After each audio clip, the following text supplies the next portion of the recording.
My mother stopped breathing when she saw me walk into the courtroom. That's the first thing I remember. Her hand flew to her mouth like she'd seen a ghost. My father gripped the wooden bench in front of him so tightly his knuckles turned white.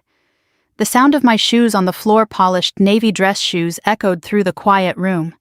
I hadn't seen them in 12 years, and the uniform told them everything before I ever spoke a word. My brother Tom sat at the defense table. His shoulders dropped the moment he looked up and saw me. For a long moment no one moved. The gold bars on my collar, the ribbons across my chest, the white dress uniform, they said what I had been trying to tell my parents for more than a decade. I hadn't quit. I never quit.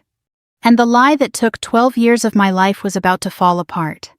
But to understand how we got to that courtroom, you have to go back to a quieter place. A small town along the James River in Virginia. A place where everyone knew your name and sometimes thought they knew your story too.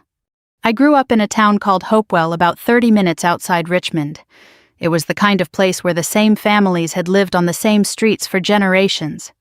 My father, Richard Mitchell, worked at a chemical plant for 32 years.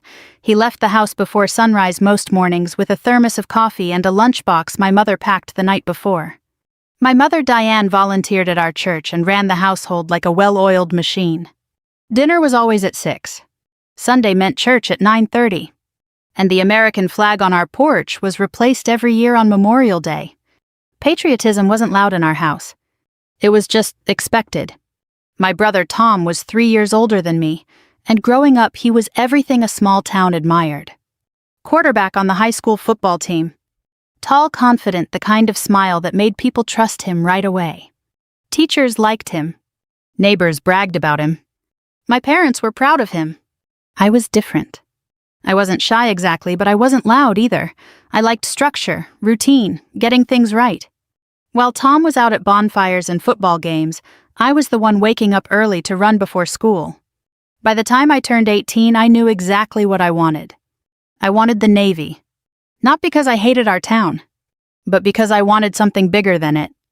When I told my parents at the dinner table one night, my mother froze halfway through pouring sweet tea. "The Navy," she said. "Yes, ma'am." My father leaned back in his chair, studying me carefully. "Why?" he asked. "Because I want to serve," I said, "and I want to see what I'm capable of." Tom chuckled from across the table. "You sure about that?" he said. "Boot camp's not exactly summer camp." "I know," I said. My father nodded slowly. "If you're going to do it," he said, "you finish what you start." That sentence stuck with me. I left for basic training in Great Lakes, Illinois a few months later. Boot camp was exactly what I expected. Hard. Cold. Structured. But something about the discipline felt right to me, like stepping into a rhythm I'd been practicing my whole life. I wrote letters home every week. My mother wrote back with long updates about church picnics and neighbors. My father's letters were shorter. "Proud of you," he wrote once. Tom sent a postcard with a joke about Navy haircuts. Then things changed. About 6 months into training, the letters stopped coming. At first I thought maybe the mail was slow. Then I tried calling home during my allowed phone time. No answer. I left messages. "Hey Mom, it's Sarah, just calling to check in." Nothing. I called again the next week. Still nothing. Finally, one evening my mother picked up. Her voice sounded strange. Distant. "Mom," I said. "Yes," she answered quietly. "You okay?" There was a long pause. "We heard you left the Navy," she said. The words didn't make sense. "I'm sorry, what?" "Tom said you quit," she said. My heart dropped. "I didn't quit," I said quickly. "Mom, I'm still here. I'm halfway through training." Another silence. "Tom said you called him," she said. "Said you couldn't handle it."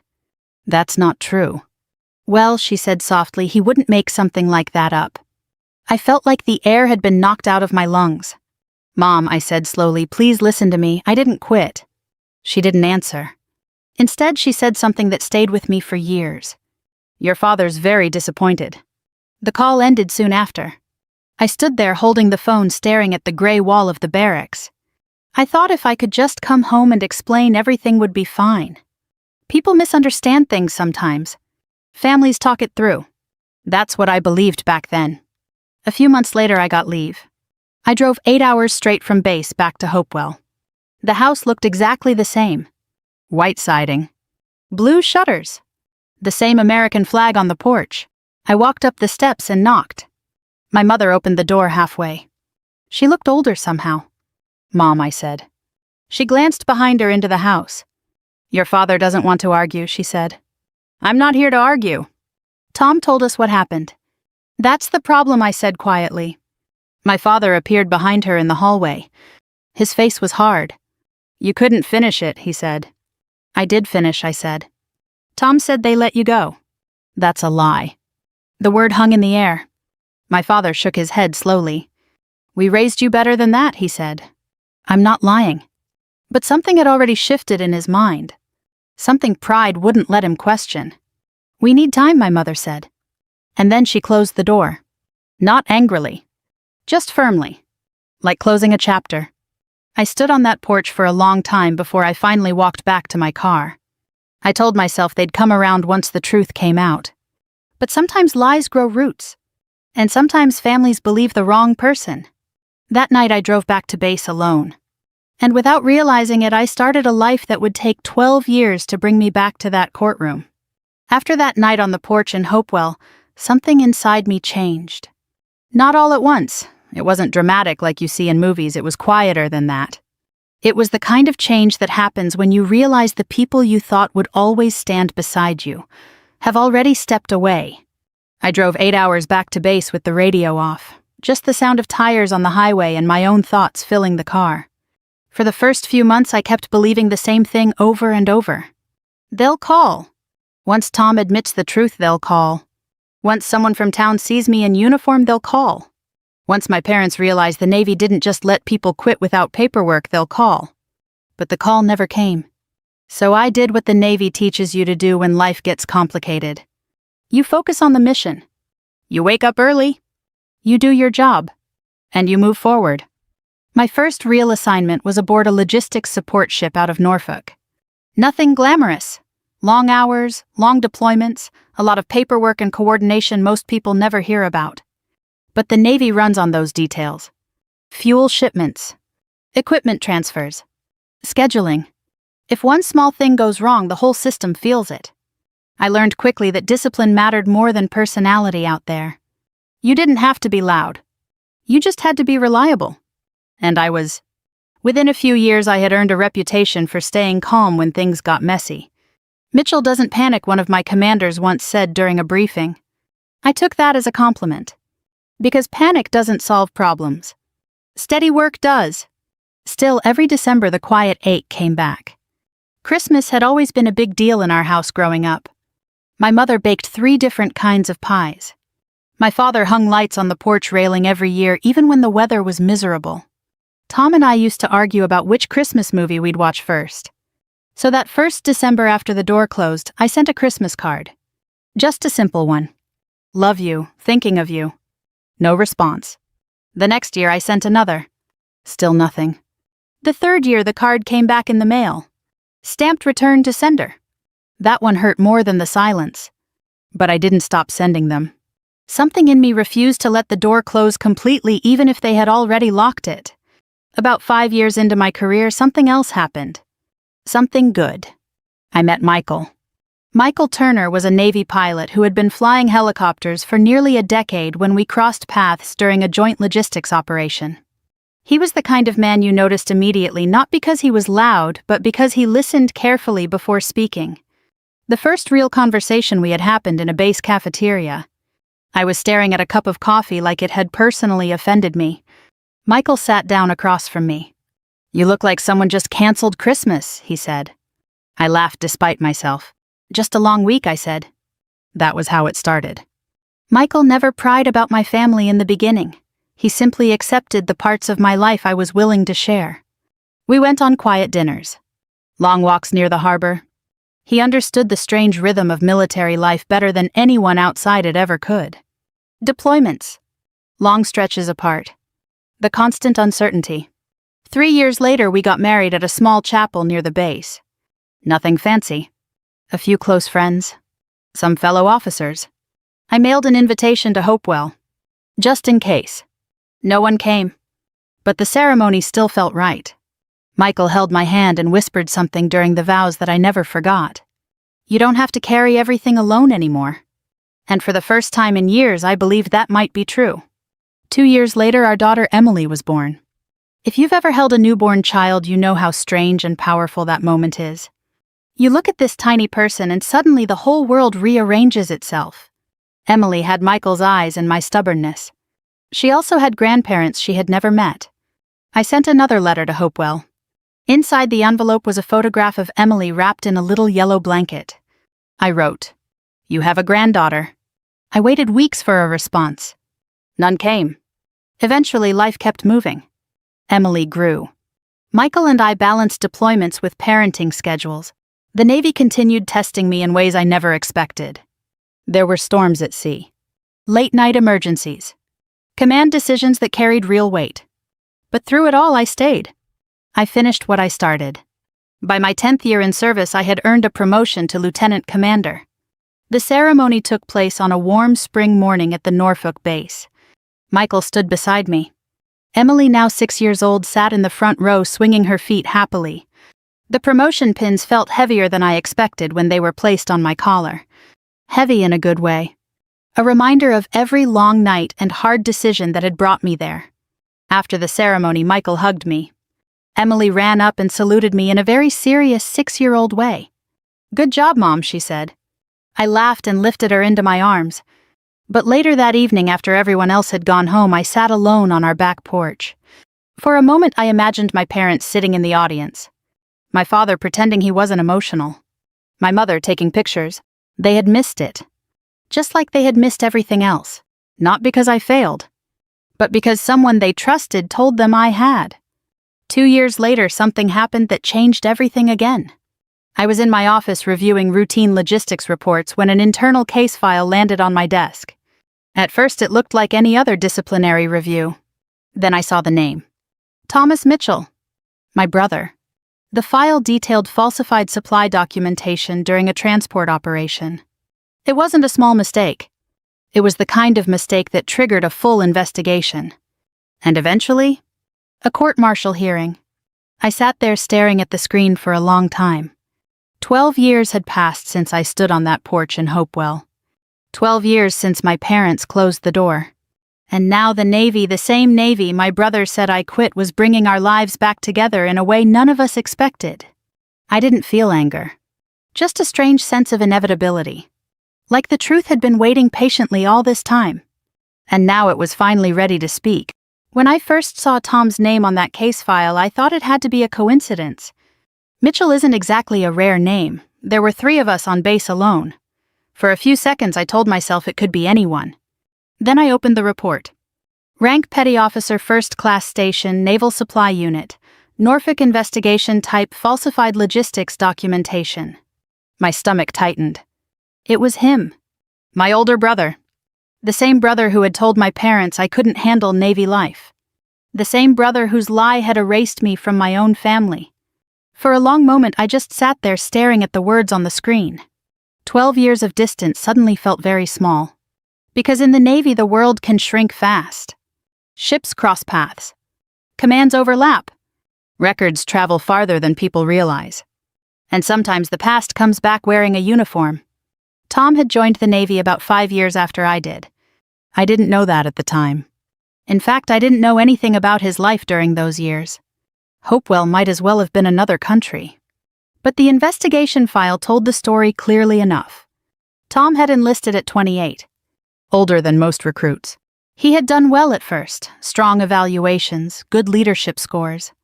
But there were also notes, short ones. The kind supervisors write when they're not fully convinced. Occasionally resistant to oversight. Shows confidence but struggles with accountability. Those lines stayed in my head. Confidence without accountability. That sounded like the brother I remembered. The report went on. During a recent logistics transfer operation, Tom had signed off on several inventory shipments. Equipment worth hundreds of thousands of dollars.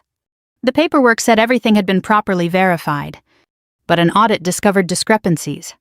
Missing items. Incorrect quantities. Signatures that didn't match inspection logs. At first, the investigators assumed it was sloppy record keeping. But as they dug deeper, the pattern became clear. Tom had approved shipments he never personally checked. In some cases, he had signed documentation before inspections even took place. In the military, that's more than careless. It's misconduct. The kind that leads to a court-martial. I leaned back in my chair and closed my eyes. Somewhere in Norfolk, my brother was now facing the same system he once claimed I couldn't survive. Life has a strange sense of timing. Later that afternoon, my commanding officer, Commander Ellis, called me into his office. Ellis was a calm man in his 50s who had spent most of his career keeping complicated operations running smoothly. He gestured toward the chair across from him. "Mitchell," he said, "you've seen the Mitchell case file." I nodded. "Yes, sir." He studied my face carefully. "You two related?" "Yes, sir." Ellis sighed quietly. "Thought so." For a moment, neither of us spoke. Finally, he folded his hands. "The Oversight Review Panel needs someone with logistics experience," he said. "Your name came up first." I understood what he meant. The Navy doesn't avoid difficult situations just because they're uncomfortable. "We'll assign someone else if necessary," he added. I thought about that. Part of me wanted to step away. After all, this wasn't just another investigation. This was my brother. But another part of me, the part the Navy had trained for 12 years, understood something important. Duty doesn't disappear when things get personal. "I can handle it," I said. Ellis nodded slowly. "All right, the preliminary hearing is next week." Then he added something else. "Your parents will probably be there." That sentence landed heavier than anything else he'd said. My parents. I hadn't seen them since the day the door closed. I didn't know what they looked like now. I didn't know if they still believed Tom's story. But I knew one thing. If they were coming to support their son, they were about to see something that might change everything. The week leading up to the hearing felt longer than usual. I focused on my work during the day. Emily had just turned 8, and evenings were filled with homework, dinner, and bedtime stories. Michael noticed something was on my mind, though. One night after Emily had gone to bed, we sat on the back porch with 2 cups of coffee. "You're thinking about the case," he said. "Yes." "Your brother?" "Yes." Michael leaned back in his chair. "Have you talked to him?" "No." "You planning to?" I shook my head. "No point." Michael nodded thoughtfully. Then he said something simple but wise. "Sometimes people carry lies longer than they ever meant to." I thought about that. Maybe Tom had meant to fix things at first. Maybe he planned to tell our parents the truth once I proved myself. But pride has a way of digging in its heels. And the longer a lie survives, the harder it becomes to kill it. The morning of the hearing arrived quietly. I woke before sunrise. Old Navy habit. I stood in front of the mirror in my bedroom and carefully buttoned my dress whites. The uniform still carried the same weight it had the day I first wore it. But the ribbons across the chest told a longer story now. Deployments. Commendations. Years of service. Emily wandered into the room, rubbing her eyes. "Mom?" "Morning, kiddo." She looked up at me in the uniform. "You look important." I smiled. "Just doing my job."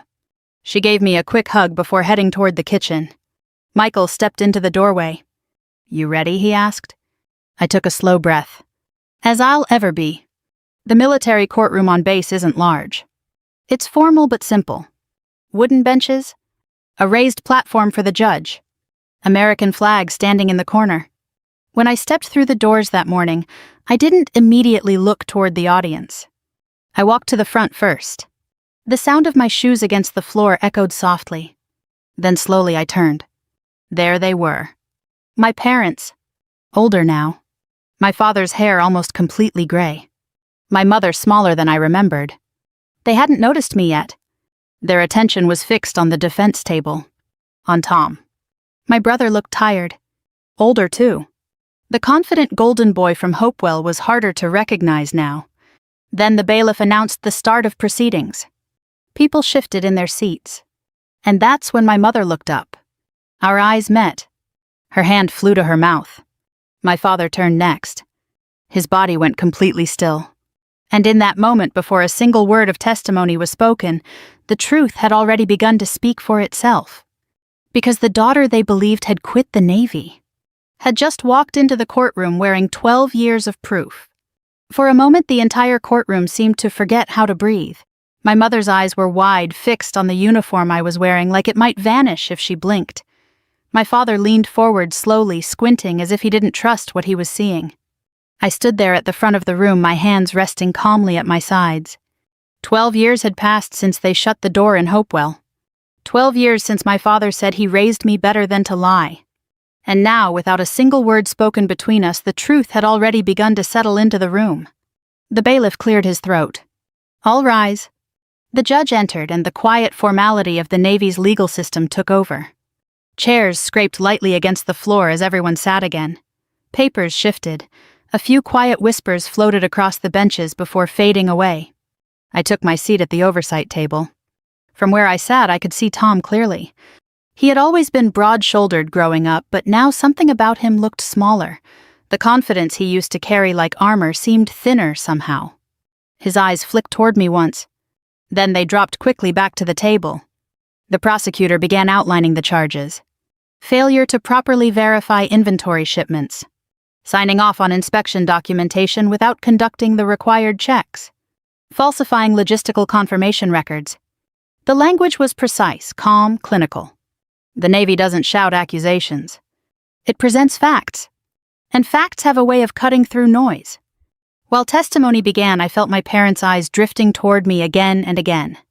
I could feel it without looking. That strange awareness you have when someone is studying you carefully. Finally, during a short pause between statements, I glanced back toward them. My mother looked like someone trying to solve a puzzle she never expected to see again. My father's jaw was tight. The uniform had done most of the explaining already. The gold oak leaves on my collar. The service ribbons. The posture. The simple fact that I was sitting at the front of a Navy courtroom. People who quit the service don't end up there 12 years later wearing full dress whites. The first witness was a logistics officer who had worked alongside Tom during the shipment review process. He spoke in the careful, measured tone military personnel use when describing procedures. The inspection logs required verification before approval signatures, he said. And those inspections did not occur. In multiple cases, no, sir. He described how inventory records had been approved hours before shipments even arrived. A shortcut. One that might save time on paper but created serious accountability problems. The prosecutor asked the obvious question. Who signed the approval documentation? The officer glanced briefly toward Tom. Petty Officer Mitchell. The words landed quietly. But I saw the way my mother shifted in her seat. The hearing continued for nearly an hour. Witnesses described the timeline. Audit investigators explained how the discrepancies were discovered. None of it was dramatic. Just calm, steady evidence.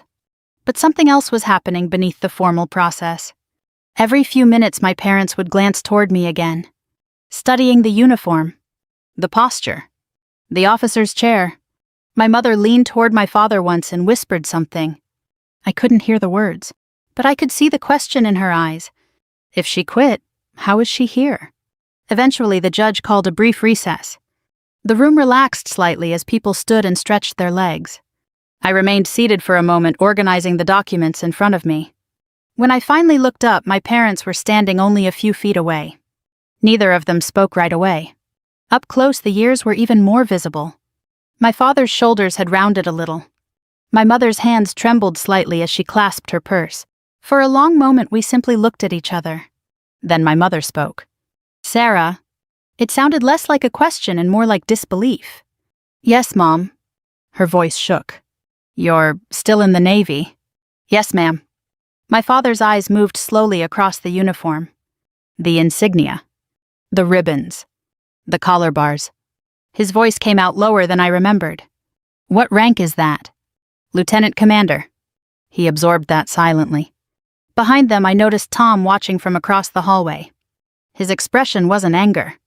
It was something closer to resignation. Like a man who knew the story he built was finally collapsing. My mother sat down heavily on one of the hallway benches.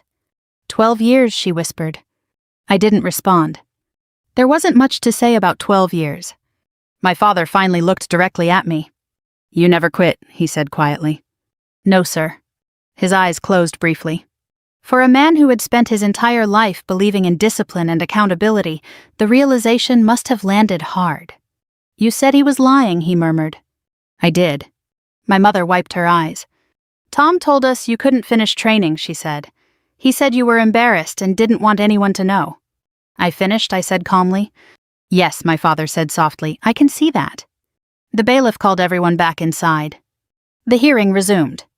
But something fundamental had already changed. The courtroom still had the same wooden benches, the same quiet procedure, the same formal tone. But now my parents were watching a different story unfold. Not the story they had believed for 12 years, but the one that had been true all along. And across the room my brother sat silently at the defense table. The man whose lie had taken half a lifetime to unravel. The testimony continued. But the most important evidence in that room wasn't written in any report. It was sitting quietly in the front row. Two aging parents, realizing they had believed the wrong child, and realizing it had cost them 12 years with the one who never quit. The second session of the hearing moved faster than the first. By then, most of the facts had already been placed on the table. The rest was mostly clarification dates, procedures, small details that mattered to the Navy but didn't change the larger picture. Tom had signed off on inspections that never happened. It wasn't sabotage, it wasn't theft. But it was negligence, and in the military, negligence can ripple into something far more dangerous. By early afternoon, the judge adjourned the proceedings for the day. The room emptied slowly. Officers gathered their documents. The attorneys spoke quietly near the front. The low murmur of voices echoed against the wooden walls. I packed my own folder carefully and stepped out into the hallway. My parents were waiting there. They stood awkwardly near the same bench where my mother had sat earlier, like two people unsure where they were supposed to stand. For a moment, none of us moved. Then my mother walked toward me. Up close, I noticed something that caught me off guard. She looked smaller than I remembered. Not physically weaker exactly, just diminished somehow, like the years had taken more from her than I realized. "Sarah," she said again. I nodded politely. "Mom." My father stepped forward next. "Your mother says you're a lieutenant commander," he said. "Yes, sir." "How long?" 3 years. He exhaled slowly through his nose. "That's impressive." It was the first time in 12 years he had said anything remotely close to pride. But there was something else in his voice, too. Regret. Heavy regret. Before anyone could say more, the door to the courtroom opened behind us. Tom stepped into the hallway. The moment he saw the three of us standing together, he stopped walking. For the first time since I'd arrived that morning, our eyes held longer than a few seconds. He looked older than his 40 years. Lines around his mouth. Fatigue in his shoulders. But there was also something new in his expression. A kind of surrender.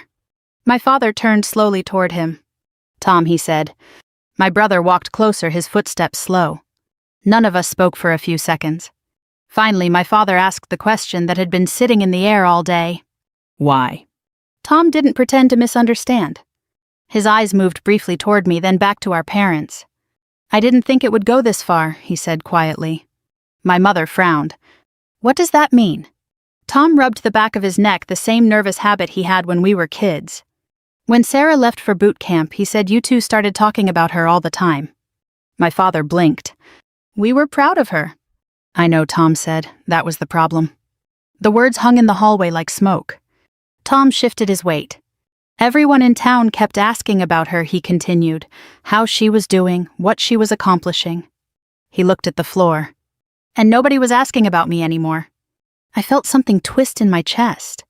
Not anger. Something closer to sadness. "You were always the one everyone looked up to," Tom said quietly.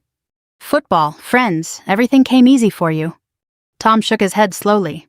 "Not as easy as you think?" He took a long breath before continuing. "One night Mom asked if you'd written again," he said. "I told her you were having trouble." My mother's voice trembled. "You said she quit." Tom nodded once. "Yeah." My father's jaw tightened. "Why would you say that?" Tom stared at the floor.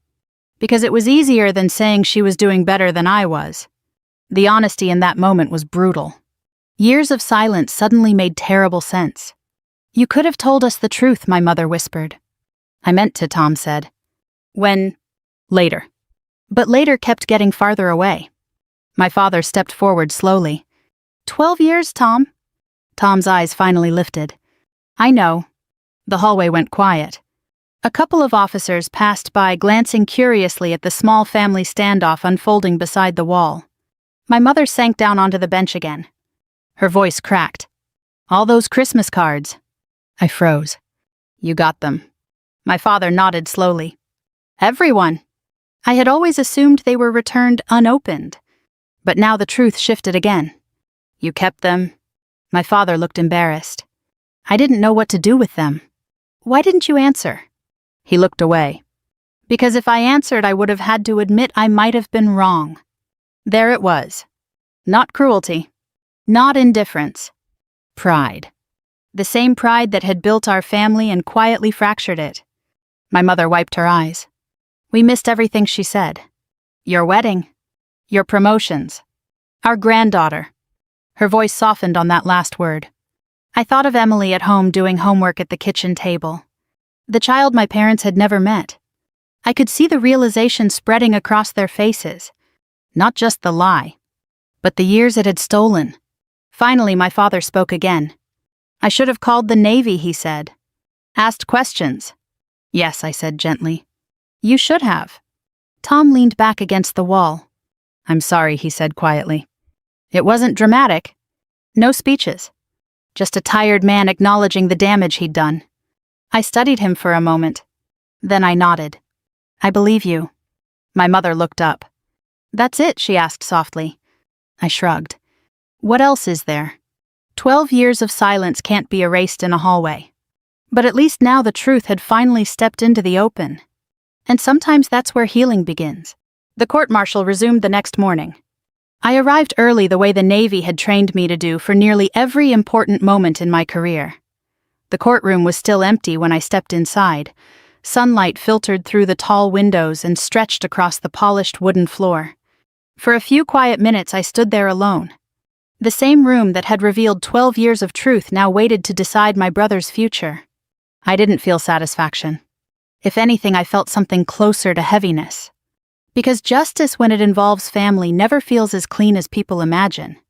Soon the others began arriving. Officers took their seats. The attorneys arranged their documents. The judge entered with the same calm professionalism as the day before. My parents sat near the front again. This time, though, my mother looked toward me almost immediately. When our eyes met, she gave a small nod. It wasn't an apology. Not yet. But it was something new. Acknowledgement. The hearing moved forward quickly. Tom had chosen not to fight the evidence. His defense counsel confirmed that he would accept responsibility for the falsified documentation. That decision mattered. In the military, accountability carries weight. Men and women who admit mistakes early often earn more respect than those who try to hide them. The judge reviewed the findings carefully. The conclusion was straightforward. Tom had violated Navy protocol by approving logistics documentation without proper verification. The action had created risk to operational supply chains, even though no equipment had ultimately been lost. The consequences were serious but not catastrophic. Demotion. Administrative discharge. Loss of certain service benefits. No prison sentence. The gavel tapped lightly when the decision was finalized. Just like that, my brother's Navy career ended. Tom nodded once, accepting the ruling. The room slowly emptied. Outside the courtroom, the hallway felt quieter than it had the day before. People passed us with polite nods, but most kept moving. Military culture has a way of giving families privacy when difficult things happen. Tom stood with his hands in his pockets. Well, he said softly, that's that. My father looked at him for a long moment. Are you all right? He asked. Tom gave a tired smile. I'll survive. There was a strange honesty in his voice now. The confident golden son from Hopewell had finally been stripped down to something simpler. Just a man facing the results of his choices. My mother stepped closer and touched his arm. We'll help you figure things out, she said. Tom nodded. Then he turned toward me. Sarah. Yes. He hesitated before speaking again. I didn't expect you to be the one sitting in that room. I didn't expect to see you there either, I said. A small smile flickered across his face. Guess life has a sense of humor. Maybe it does. But sometimes it also has a sense of balance. My parents followed me outside the building. The air felt warmer than the day before, and a soft breeze moved through the trees lining the walkway. We stood there together awkwardly. 4 people who had once shared the same dinner table. 4 people who now felt like distant relatives. Finally, my mother spoke. "Could we visit sometime?" she asked. The question surprised me. "Visit?" She nodded slowly. "We'd like to meet Emily." My daughter's name sounded strange in her voice, like she was testing it. My father cleared his throat. "If that's all right with you," he added. I thought about Emily at home again. Her curiosity. Her openness. Children don't carry grudges the way adults do. And part of me wondered what 12 years of distance had already cost her. "She'd like that," I said. Relief softened my mother's shoulders. "Thank you," she whispered. 2 weeks later, my parents drove to Norfolk. Michael grilled hamburgers in the backyard while Emily rode her bike up and down the driveway. When the car pulled in, Emily looked toward me. "Are those the grandparents?" she asked. "Yes," I said. She tilted her head thoughtfully. "Okay." That was the entire evaluation. Children accept things adults overthink. My parents stepped out of the car slowly. For a moment, they simply watched Emily riding in circles. Then my mother's voice cracked softly. "She looks like you." Emily parked her bike and walked over confidently. "Hi," she said. My father bent down awkwardly. "Hello there." Emily studied him carefully. "Are you my grandpa?" He nodded. "Yes." She smiled. "Okay." Then she reached out and took his hand. That small gesture broke something open in the air between us. My mother wiped her eyes again. Michael walked over with a plate of burgers. "Welcome to the family," he said warmly. We all sat down at the patio table. Conversation started slowly. Weather. School. Emily's favorite books. But little by little the tension eased. Not erased. Just softened. Before they left that evening, my father pulled a small box from his car. Inside were a dozen unopened envelopes. Christmas cards. Everyone I had mailed over the years. "I couldn't throw them away," he said quietly. I looked at the stack of cards and felt something shift in my chest. 12 years had passed. Nothing could return those lost holidays. But maybe the door that closed in Hopewell hadn't been locked forever. Maybe it had simply been waiting for someone to open it again. 6 months after the court-martial life looked quieter than it had in a long time. Not perfect, but quieter. Sometimes that's the best kind of healing you can hope for. The Navy had reassigned me to a new logistics command position on the same Norfolk base. It meant fewer deployments and more time at home, which Emily was very happy about. "Does that mean you'll be here for my science fair?" she asked one evening while we were eating dinner. "Yes," I said. She nodded seriously. "Good. Because last time Dad tried to explain volcanoes and it didn't work." Michael laughed. "Hey, now my volcano was excellent." Emily shook her head. "It exploded too early." Family life has a way of reminding you what really matters. For 12 years, my world had been shaped by discipline, duty, and distance. Now slowly something else was returning. Connection. Not perfectly. But honestly, my parents started visiting about once a month. The first few visits were cautious. My mother brought casseroles like she used to when I was growing up. My father helped Michael fix a loose fence in the backyard. Most of our conversations stayed light. Work. Emily's school. The weather back in Hopewell. But every once in a while, something deeper surfaced. One afternoon, my father and I sat together on the porch while Emily played in the yard. He watched her ride past on her bike. "She's got your determination," he said. "I hope so." He nodded slowly. Then he spoke again. I was wrong. The words were simple, but they carried a lot of weight. "I should have asked questions," he said. "Yes," I replied gently. He looked out toward the street. "You know something strange," he added. "What?" "I used to tell people my daughter served in the Navy." I glanced at him. "Even after you believed I quit?" He nodded. "Habit, I guess." He rubbed his hands together. "I just stopped giving details. That quiet confession told me something important. Even when my father believed the lie, a part of him still held on to pride. He just didn't know how to reconcile it with what he thought was the truth. Pride is complicated that way. Tom visited less often. After his discharge, he moved back to Hopewell and found work managing inventory for a construction company. The Navy had taken something from him, but it had also forced him to face himself. The first time he came to Norfolk after everything happened, we sat together at the same kitchen table where Emily did her homework. Neither of us rushed the conversation. "I've been thinking about that day," he said. "Which day?" "The day you left for boot camp." I remembered it clearly. My parents standing in the driveway. My mother hugging me tightly. My father shaking my hand like he had the night I signed the enlistment papers. Tom leaned back in his chair. "I was jealous," he admitted. "I know. I didn't realize how big the lie would get." "That's the thing about lies," I said quietly. "They grow." He nodded slowly. For a moment we sat there in silence. Then he looked at Emily, coloring pictures at the other end of the table. "She seems like a good kid." "She is. I'm sorry she didn't know her uncle earlier." I shrugged. "She knows you now." "Sometimes that's enough." A few months later, something happened that brought everything full circle. I was promoted again. Another ceremony. Another set of insignia pinned carefully onto my uniform. This time the room looked very different from the one 12 years earlier. Michael stood beside me again. Emily sat in the front row swinging her legs happily. But there were two new faces there too. My parents. My mother held a small camera in her hands. My father sat very straight in his chair watching the ceremony like it was the most important event he had ever attended. When the promotion was announced, Emily clapped loudly. My mother wiped tears from her eyes. My father stood and shook my hand afterward. "I'm proud of you," he said. The same words he wrote in those early letters years ago. Hearing them again meant more than I expected.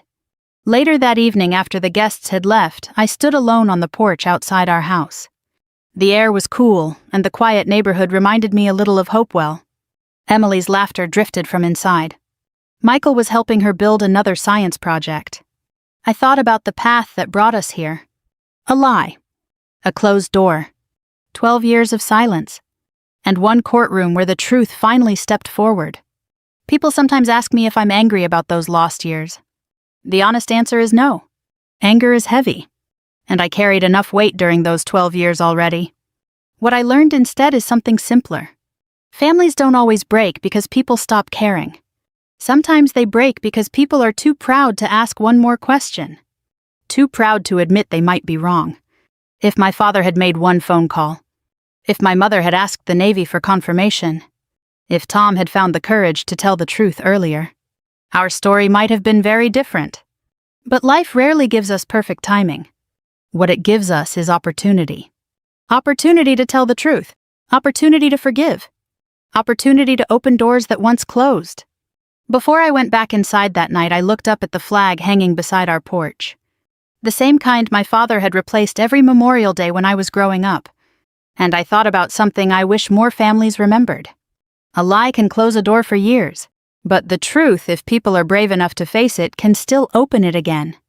If this story meant something to you, take a moment tonight to call someone you care about. Ask the extra question. Listen a little longer. And if stories about family service and second chances matter to you, I'd be honored if you stayed here with me for the next one. Thank you for listening.